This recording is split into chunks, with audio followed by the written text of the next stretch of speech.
Welcome to the Global WarWatch Network. Today we're looking at a really critical and frankly, quite confusing development in the Gaza conflict. The ceasefire talks have suddenly stopped. Our aim here is to help you navigate the complexities of this, using detailed reporting from AP News, a source known globally for its factual approach. We want to help you quickly get the key details, understand the different perspectives, and really see beyond the headlines what this breakdown means for the region. Okay, so let's try and unpack this. Yeah. The news coming out of the Gaza ceasefire talks has really taken quite a turn. It's especially this news about the U.S. deciding to, well, call back its negotiating team. Yeah, and what's really striking here is the direct accusation behind that decision. The U.S. Special Envoy, Steve Witkoff, has publicly said the U.S. is cutting these talks short. His words were that Hamas's latest response, quote, shows a lack of desire for a truce and they do not appear to be coordinated or acting in good faith. I mean, this isn't just talk stalling. It's a very direct charge of bad faith that really shifts the whole diplomatic picture. And that kind of direct accusation from a U.S. envoy, Hmm. what impact does that usually have, on the face of the talks right after? Witkoff was pretty clear, saying the team's coming home from Qatar. It sounds very final. Oh, it absolutely is. Mm. When your main negotiator publicly says the other side isn't acting in good faith, that's a powerful signal. It shows a hardening stance, definitely. It's like publicly withdrawing trust. And that can make getting back to the table really difficult, at least in the short term. And Witkoff also added something important. He said the U.S. will now consider alternative options to bring the hostages home and try to create a more stable environment for the people of Gaza. Mm. That really highlights the shift. Alternative options, what does that usually mean in this kind of situation? Well, that's the big question, isn't it? Especially when talks have broken down like this. The State Department spokesperson, Tommy Pigott, didn't give any details when asked. But alternative options often hints at moving away from pure diplomacy towards, well, maybe more pressure. Economic, maybe even military, though they didn't specify. It suggests a potential shift in U.S. strategy, maybe an escalation of pressure. It kind of echoes the long history of these negotiations in the region. Mm-hmm. They're often drawn out, often frustrating, and breakthroughs are pretty rare. Setbacks are common. Right, a significant shift. So that's the U.S. perspective on why they pulled out. But in a conflict this tangled, there's always another side, isn't there?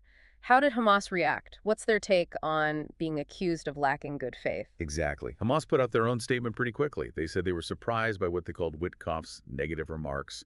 They argued they'd shown responsibility and flexibility during the talks.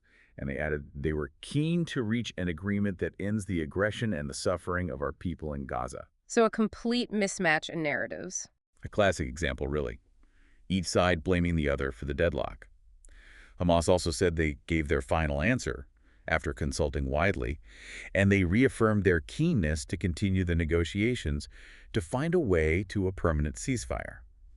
If you look at the bigger picture, you see this blame game starting up, and that, it always makes future diplomacy harder. Each side wants to control the story and avoid blame.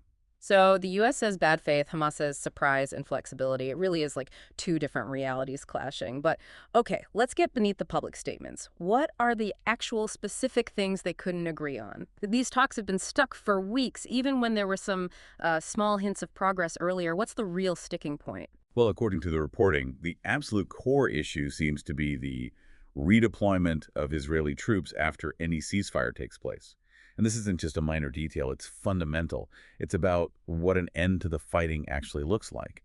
Hamas has been saying they'll only release all the hostages if there's a full Israeli withdrawal and end to the war. Mm-hmm. And importantly, they said they might be prepared to leave power but not give up their weapons. And Israel's position? Israel's position is basically the opposite on that key point. They're saying they won't agree to end the conflict until Hamas gives up power and disarms. So you have this complete deadlock on the really basic issues: military presence, control, weapons, things both sides see as, well, existential threats. It seems totally irreconcilable right now. And layered onto that, you have the hostage situation that just adds such an incredibly high-stakes human dimension to this deadlock. It's not just about politics or territory. Can you tell us more about how severe that situation is based on the reports? Yeah, this is where it gets really, really grim. Hamas is believed to be holding these hostages in various places, including underground tunnels. And there's a particularly chilling detail the sources mention. Hamas reportedly told its guards to kill the hostages if Israeli forces get too close. Think about that.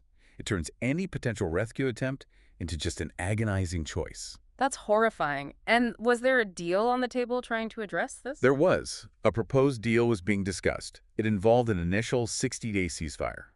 During that time, 10 living hostages and the remains of 18 others would be released in stages. In return, Palestinians held in Israeli prisons would be released, and crucially, aid to Gaza would be significantly increased. And this is where it gets really interesting. Looking at the details of that proposed deal shows just how high the stakes were for everyone. It wasn't just, a standard negotiation. It felt like a desperate attempt to trade lives and ease suffering. It really highlights the immense pressure on all involved to find some way forward, even a small step. And while these incredibly sensitive details were being debated, the situation for ordinary people in Gaza just kept getting worse. It feels impossible to talk about the stalled diplomacy without also talking about the humanitarian crisis. What are the latest reports from aid groups on that front? The reports are extremely alarming. Aid groups are saying that Israel's blockade and the ongoing military offensive have pushed Gaza right to the brink of famine. And they say this isn't just strong language. The data backs it up. The UN's Food Agency, for example, says nearly 100,000 women and children are suffering from severe acute malnutrition. And the Gaza Health Ministry, they've reported a rise in deaths directly linked to hunger. It paints a really bleak picture of a population just struggling for survival, where even basic food is becoming scarce.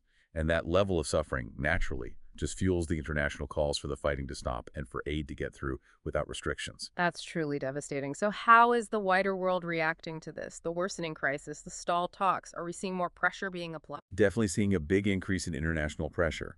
And it's becoming more critical. The sources mentioned 28 Western-aligned countries calling for the war to end. They've also harshly criticized Israel's blockade and a new system Israel rolled out for aid delivery. On top of that, over 100 charities and human rights groups put out a similar letter. They even said their own staff on the ground are struggling to find enough food. That really tells you something about the conditions. And Israel's response to that criticism? Israel's position is that they are allowing enough aid in. They tend to blame UN agencies for failures in distribution inside Gaza. But the agencies counter that. They say it's nearly impossible to safely deliver aid because of Israeli restrictions, and just as importantly, a breakdown of law and order within Gaza itself. This is a critical point. It's not just about how much aid gets to the border, but whether it can actually reach the people who need it safely and effectively. And that requires, well, a different situation on the ground. The international outcry certainly seems louder. We're seeing specific leaders stepping up, like British Prime Minister Keir Starmer. He called an emergency meeting with Germany and France. The goal: get food to people urgently and work towards a lasting peace. He said, the suffering and starvation unfolding in Gaza is unspeakable and indefensible. And he directly called on Israel to change course and let aid in immediately. Yes, and others too. French President Emmanuel Macron took a significant step, announcing France would recognize Palestine as a state. He stressed, the urgent thing today is that the war in Gaza stops and the civilian population is saved. And Canada too, right? Right. Canadian Prime Minister Mark Carney issued a strong condemnation. He said, Canada condemns the Israeli government's failure to prevent the rapidly deteriorating humanitarian disaster in Gaza. And he reiterated calls for a two-state solution, that long-term goal of peace and security for both Israelis and Palestinians side by side. So these aren't just general calls for peace anymore. They seem quite targeted. Exactly. These statements from major global leaders show the pressure mounting. It's not just humanitarian concern, it's about long-term stability too.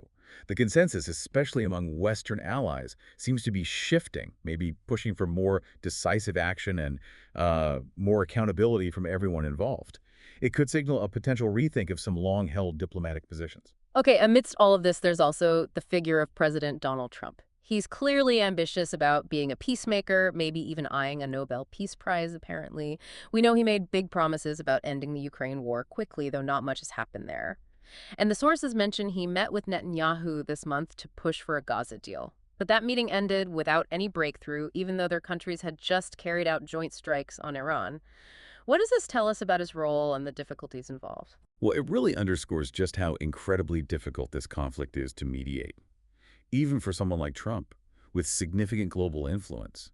His personal ambition might be a driver, but it's hitting these deeply entrenched, maybe irreconcilable demands from both sides.